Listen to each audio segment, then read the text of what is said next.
All right, today we're here with man of the moment, Voltage Rob Cross, fresh off a plane and fresh off another win. Yeah. How are you feeling? It's your first European Tour win, I believe. Yeah, right? I've had 8 finals, including last night, and well, sort of eventually, really, it just dropped right for me last night. You know, absolutely love it. I love the European Tour, but to get that win and sort of I always felt I made 7 finals and I lost in them. Some I played great, some I played bad, but never really got a lot of luck. And just really glad to sort of get that off my back last night and get a win, because it's probably the only thing in that discipline in darts that I haven't won. Right. And it's crazy, you know, but I'm buzzing now, absolute buzzing. So Luke Humphries in the final, 8-6 tight match, but like I say, he got over the line. Good momentum now building up as well, because obviously off the back of the Players' Championship in Leicester, so that's two wins in 3 tournaments, what you're saying? Yeah. It was, look, the game's good, everything's good. I'm enjoying darts now more than ever. I seem to find my first year when I come in, I managed to enjoy it because I didn't really have as many commitments. But look, all great things. After winning a world title, obviously, then you have to handle the pressure. You have a lot more to learn, and I actually feel I've done that now, and I can be myself, and hopefully I can perform better and start winning even more. Feel more relaxed on the hockey when you're up there, and It's just good under pressure at the minute, just hitting doubles when I need them, you know. But it's not that. The more you enjoy it, the easier the game is anyway. And I've never doubted me bottle to hit doubles under the pressure, but at the same time, I think it's just nice when everything falls right and falls into place. And I know I've been playing well now for probably a year, you know, consistently. But you need that little bit of lady luck, and I had it last week when I won the Pro Tour, and you look at that and you double up within a week or 8 days, you know. It's mental, it's crazy. I feel like that performance in Leicester kick-started your season, and now you're on a roll, basically. Yeah, 100%, it's all momentum, you know. You watch all the greatest dart players, even in other sports. You watch people win, and then the following week they get another win, or in that month they get another win, you know. It's more like a gravy train. You have to just keep it going, and keep yourself winning. Because no one remembers runners up. Yeah, cash in while you're hot, but like realistically, your form couldn't have been getting hot at a better time. Like you're flying out to New York later today, Madison Square Gardens. How's that feeling? You must be excited about it. Do you know, I've never been to New York, and let alone that place. Oh, It's iconic, and to play there, absolute buzzing for it. Yeah. It's just going to be amazing. It's sort of, obviously, I've got the wife meeting me later, so it'd be nice. So we'll get a bit of time together out there. But most of all, I want to win that, you know. Of course. You think about all the boxing and the other stuff, what's happened in that great arena, you know. It's got a legacy. And to get your name on the trophy, be very special. All right, thinking you got to the final before in 2018 of the US Masters when it was in Vegas. Yeah, I played Gary Anderson. I can remember even being up in the game. I think I had a 3 or 4 leg deficit, and then he cut it back. But look, Gary's awesome. When he's on, and you got to do some real special things to hold him at bay. And I never quite did it that day. Yeah. But no, very fond memories. Obviously, even though it was in Vegas, and I love the World Series anyway. I've enjoyed it this year. Obviously, Bahrain, Copenhagen. Sort of going to New York, though, I think it's going to be probably my most special one this year, you know. Out of all the tournaments, that's going to be my special one, and I just hope I enjoy it as much as I'm looking forward to it. Yeah, you know? they've never had darts in that arena before, I don't think so. No, last year. Last year? Year, yeah. I think Michael Smith won it last year. Okay. But that was the first one, yeah. And you know, just to go in there, it's just going to be special. I really haven't actually got words for it, you know. It's wow. Yeah. That is it. Wow. Yeah, it's going to be great. It's going to be great. Taking it back to last week, I don't know if you saw the finals of the Premier League darts. Did you get a chance to watch the semi-finals and the final? Well, actually, I was supposed to fly out Thursday, but I got a cancelled flight, so I actually watched it. You watched I watched it, yeah. I watched it with Josh Rock. Yeah? Okay. Yeah. Interesting. How did you feel about the way it kind of turned out? You must have thought after the semi-finals it was going to be obviously turn out one way, but then MVG ended up taking the title. I would have liked to see probably Gezi win it, leader going in, and how good was he in his semi-final? He was amazing. But the thing is, yeah, with Michael, you can just never write him off. I know that when I first come on the scene, I used to play him in 2017. He was a different animal then. The 170s, when he needed something, he hit it, you know. And it's all about putting the pressure on, taking what you can. But he just used to do it more than any other player I've seen. Maybe, look, he's still winning tournaments, but would I say a fair assessment? I know I shouldn't say it, but is he as good as what he used to be? No, probably not now. But the standard has gone up also. So now I can remember Michael used to buzz for big averages, and now he's all about the wins now.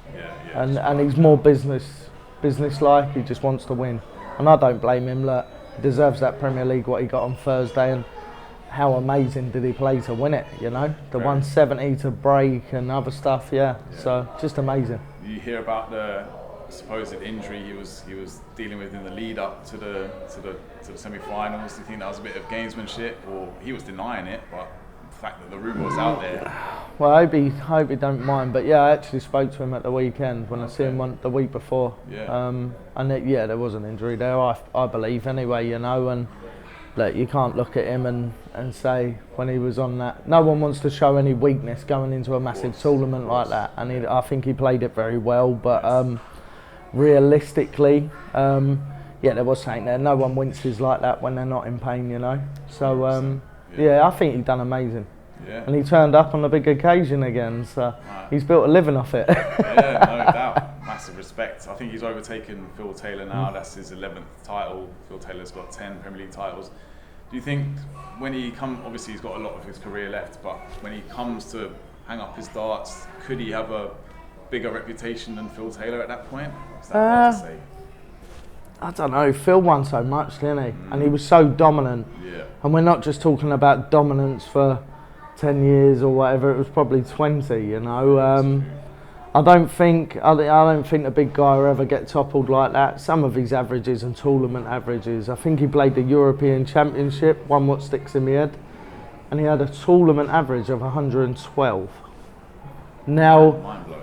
Most people want to hit that in one game, but let alone through 5 or 6 or whatever it was. You know, it's just amazing. I don't think that'll ever get beat.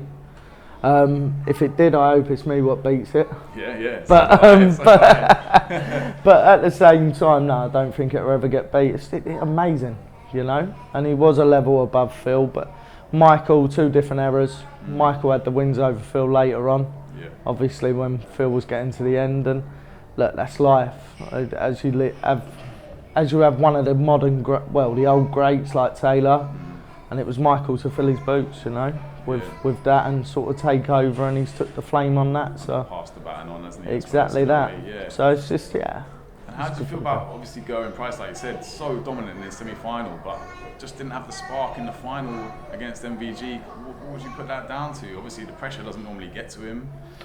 I don't think it's pressure with Gezi. I think he had such a great tournament. Anyway, that's the first time he's ever made finals night. Yeah. It was amazing, and he topped the league. You know, and sometimes you have no answer why these things don't happen. He's played amazing in the semi, and he's fell short in the final, but not taking nothing away from Michael there, because Michael, he made Gezi have to hit, and Gezi just didn't find it. But when you put pressure on like that and you've only got seconds to react, you know, a leg lasts for 3 minutes. If you get it wrong, you know, I've played games in the past and I felt like I've played this game for 22 minutes, for instance, but I lose the game in 12 seconds. One throw. And it's crazy. You only lose by a leg, but in that 12 seconds, you have 12 seconds of madness and lose the game, you know. And it's so easy just to narrow it down like that. And for Gezi, when you need to do it, I know what it's like, and you need to do it, and you don't turn up, it's gutting and all. It really is. Yeah. Obviously, Michael Smith didn't have the performance he'd have liked either. I think I saw on social media that the other 3 semi-finalists all went for a drink in the bar afterwards. Michael Smith weren't there. They took a selfie of the 3 of them, tagged him in it, said "sleeping?" Do you think it was just? Does he often not go to the bar, or is he just probably so disappointed he didn't want to go for a drink? I'm not too sure, really. You know, with Michael, I played the World Cup with him.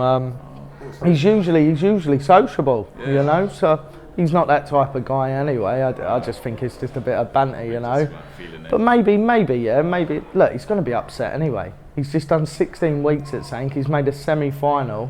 and he wants to win it. Everyone what goes into that top 4, and they're all capable of winning it. And it is gutting when it don't quite come off, or you don't perform how you want to do. So you have to react. And sometimes, if you need 20 minutes or an hour or a couple of hours, that's just sport. I'm pretty sure, most sports people, when things go wrong, sometimes you just need that little bit of time, that little bit of an adjustment and stuff. And it wouldn't have been personal because I know Mike, Yeah, a bit of a decompress probably, and then probably be in the bar.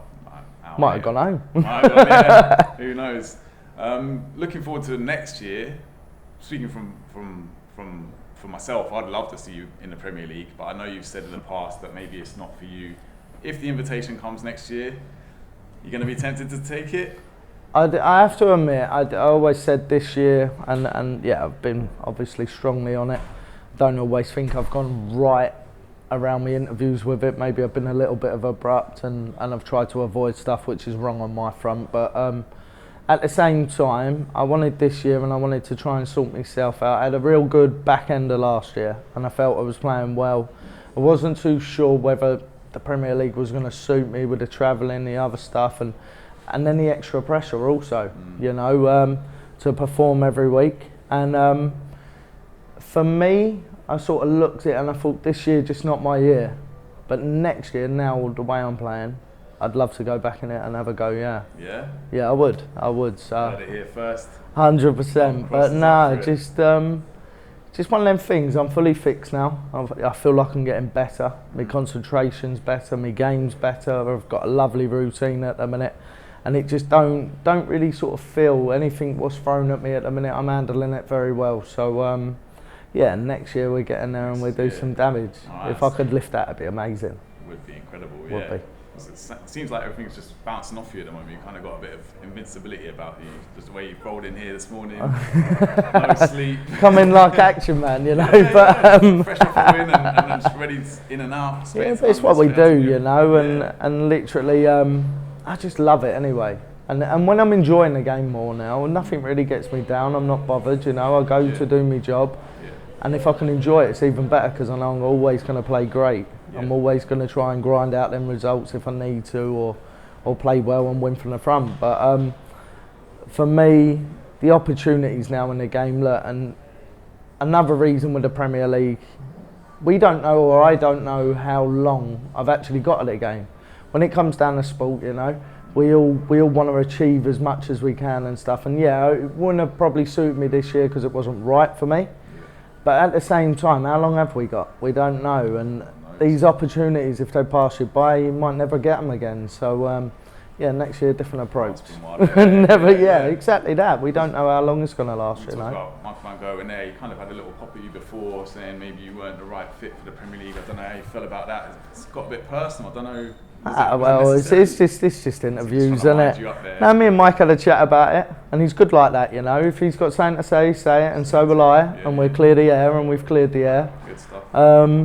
All good fun, fun.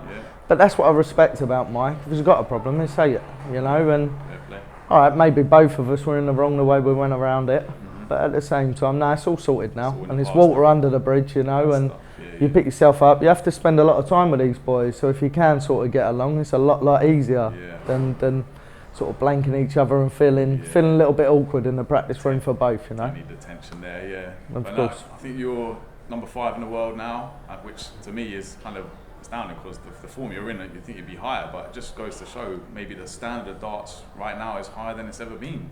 I think realistically, sort of like with numbers and stuff and rankings always sort themselves out, but realistically, I've not won anything on the TV. I think I'm defending 120 grand at European Championships this year, which is obviously a big one from 2 years ago.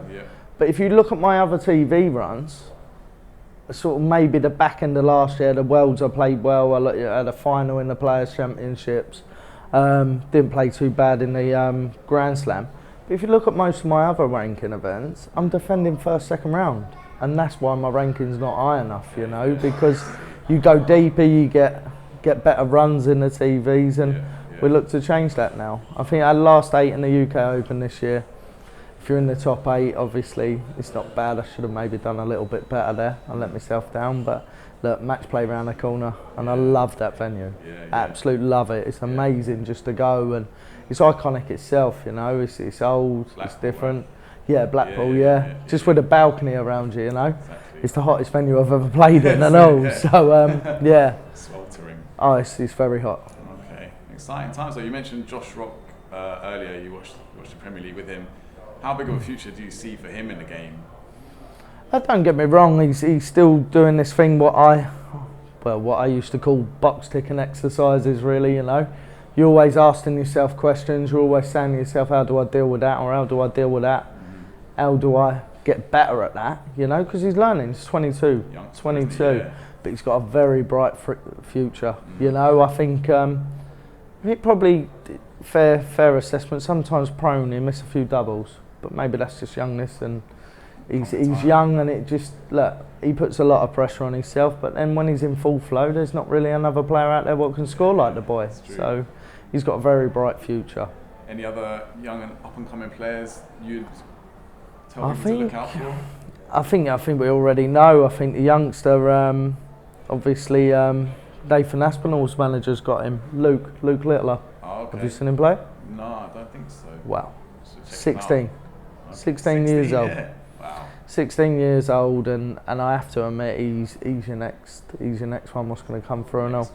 I think he missed out on Q School this year, but he'll go next year or whatever's happening. Maybe a challenge tour he's playing at the minute, but if he goes next year, I fancy him getting his tour card. All right. And then he's another one what's going to carry on learning, but he's exceptional, very exceptional. It's exciting to see the next generation. There ain't, do you know, so much up for offer now. You look at the game now, and we've got the seniors at the top of it.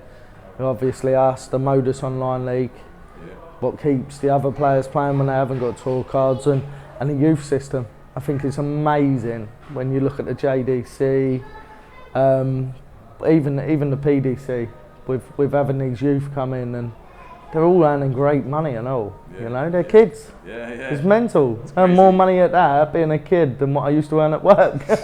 Wild, isn't it? No, but at the same time, the opportunities are limitless now. Game's healthy. Absolutely limitless. It's in a great place. Everything just seems like with the growth, it only goes strength to strength and all. I can remember 6 years ago when I started, and I can remember going into Euro tours, and there weren't many there, and you used to think to yourself, and I used to have to play on a Friday because I was a qualifier, and I used to look out and I think to myself, I'm going to get nervous today because there's no fans. I'm going to hear myself think, and I hate that. But I like the noise. But I would say this: over time now, Friday fully packed sometimes. You know, Saturday's always a sellout. Saturday and Saturday night, afternoon, and Sunday's a sellout. It's amazing. It's just no small crowds, no nothing. And look, if you want to play well, there's nothing better than doing it in front of a minimum of 3,000 or 4,000 people. Exactly. Yeah. Keeps you on your toes. Can you foresee a player ever coming through like you did and winning the World Championships at their first attempt? Or do you think that's a one-off? I guess you'd rather it was a one-off. No, look, if anyone come in and done that, especially with the standard now, and let's not forget, all right, I've done what I've done, no one's ever really seen it. Do I think it's going to be done again? No. I think it'd be very hard now. And if we looked at the rules now, I couldn't have actually sort of got me tour card on the challenge tour because I never went and played Q School, so I paid me money late to go and play the challenge tour. But now the rule is if you don't play Q School, you can't play challenge tour. So you have no right to even get a card, you know. So I was lucky at the time. So they've kind of scuppered anyone else's chances. You sort of like look at it. Well, maybe in a way, sort of that way of getting tour cards, it all depends sort of, if you're going to Q School or not. So I was a bit fortunate in that way with the rules and the regulations. But can I see anyone emulating it? No. It's different now when you look at it. I think you look at tournaments now in the PDC and you look in, say there's 48 people in a tournament. Before you'd look at Van Gogh, you'd be like 3 or 4 people what you look at, Phil or whatever, and you'll go, maybe they can win it.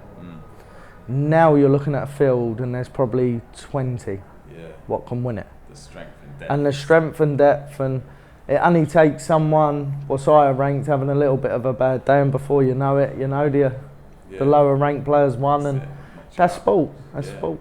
That's what we love as the jeopardy as fans watching it. Yeah, we want to see that. Yeah. I think it's one of the best games in the world because, all right, it's not physical, but if you look at the scores when they're coming back at each other, you have 3 seconds to react. You're either in or you're out. You bottle a go or you're in. And it's the greatest game in the world that way. It's true. You said before that you don't tend to practice in January. You prefer spending time with your family. Is that going to be the rest of your career, do you think, or just see how it goes? Well, this year was a little bit different. No, usually look, you have a busy year, and January's the only real time where you get some downtime. So try and fit something in, go on holiday, do something with the kids. Family's important to me, and they're always great to me. They always give to me. They're always very supportive, which I'm very lucky with. Indeed. But it's not that. I think realistically, that January is always that bit of time where I can give back a little bit. And if I can give back, and because they deal with a lot. I'm an absent father sometimes, to my kids, and my wife does a great job, and everyone else chips in. But it's just nice to get that bit of time with them and try and thingy. So this year was a little bit different. Obviously, it was in Bahrain and Copenhagen, so I never stopped. So my darts, probably, it was the best year really for the darts because I didn't have that slow start. I didn't feel like walking into tournaments that I was going to take 2 weeks to get myself back ready and focused and trying to get it right, So by playing all the time, it actually helps me in a way. More consistency. Exactly that, and I don't get no downtime. But next year, if there's no tournaments in January, I'm definitely going to just book holiday and go away 17 days or something, and just disappear. So you've got quite a big family, haven't you, right? 4 children? Yeah, I've got 4 children, 4 kids, 11, 8, 6 and 2. Wow, well, nearly 3. Keep the wife busy when you're away. Keep the wife busy. Especially the youngest. He's naughty. He's naughty, he's very naughty, Oh, he's been naughty since he could walk. 10 months. And do you think any of them are going to follow you into darts? Are they showing any interest, the older ones? My boy, he practices a lot. My eldest, my 11-year-old, Leighton. I hope so. I say I hope so, actually. I hope so if they want to do it, though, It's one of them things. I will never go like that and sort of give them a set of darts and say, right, have a go at that, I will never force them into it. Just up to them. And if they didn't do it, I'd be happy with that. But if they did, then maybe. My eldest boy, he really wants to. Obviously, he practices a lot. He's trying, but like to do him like when he's a little bit older, maybe 18 or 20. Just get into it then, and hopefully he's got some responsibilities in his life, and he's got a life structure, and he's grown up a little bit, And if you can go in there, sort of having responsibilities and everything, he's going to get there. He's not going to waste no time then. He's going to get his head down, he's going to push for it. And you have to be so disciplined now, especially more than ever, because everyone's decent. Everyone's good. There's no cutting corners. Of course. Measures, I think, obviously you said there you've represented England at the World Cup before.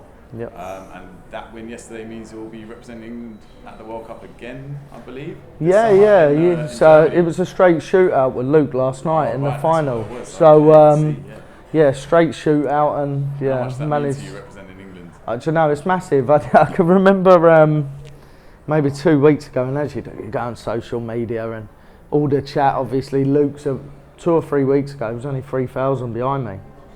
So the deficit was so close. Okay.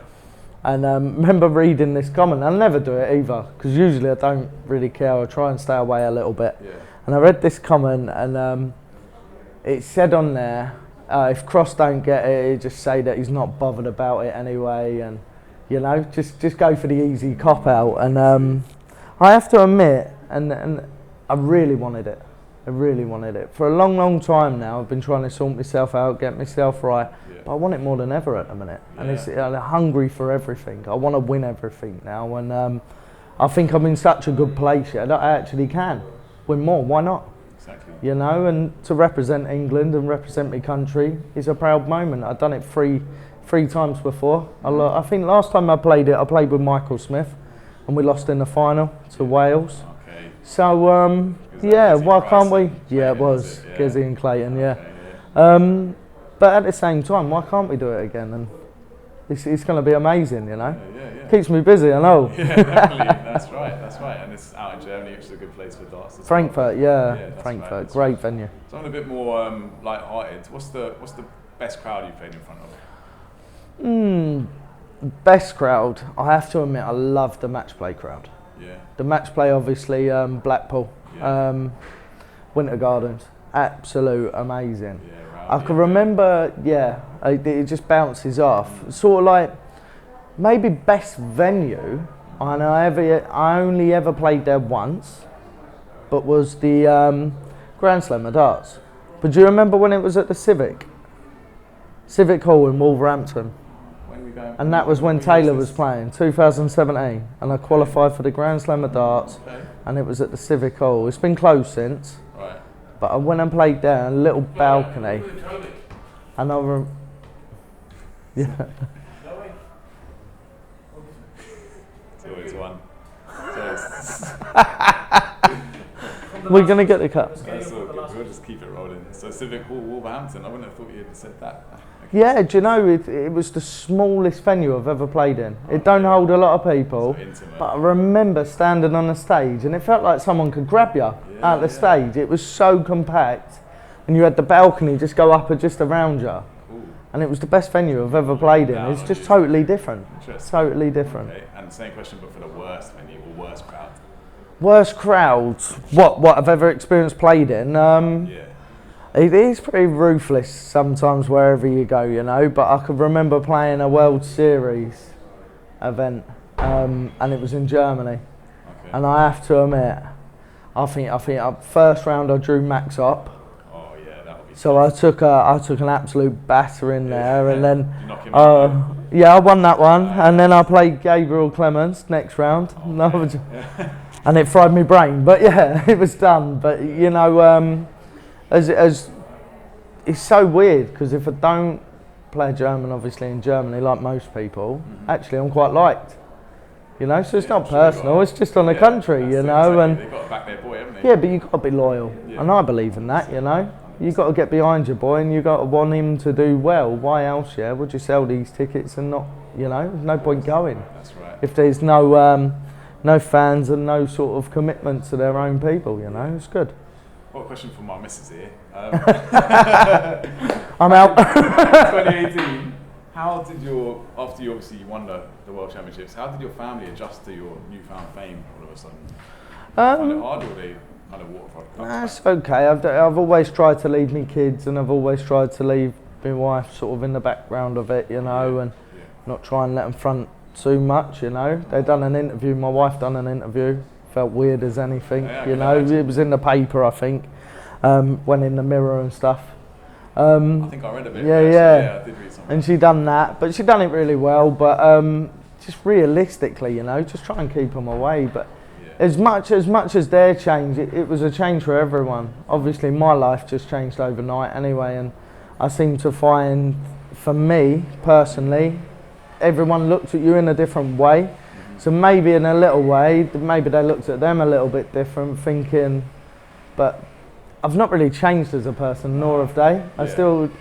They're still normal to me. I know I'm going to sound biased now, aren't I, you know, by saying that, but nothing really sort of changed, you know. Don't get me wrong, we go to work and we try our best and try and get the best things what you can in life, but if you can't have it, you know, we was never fortunate either on the other side of it when we started, so makes you very grateful for it, you know. Very grateful to the game and having a bit of luck, and grateful in that way too, you know.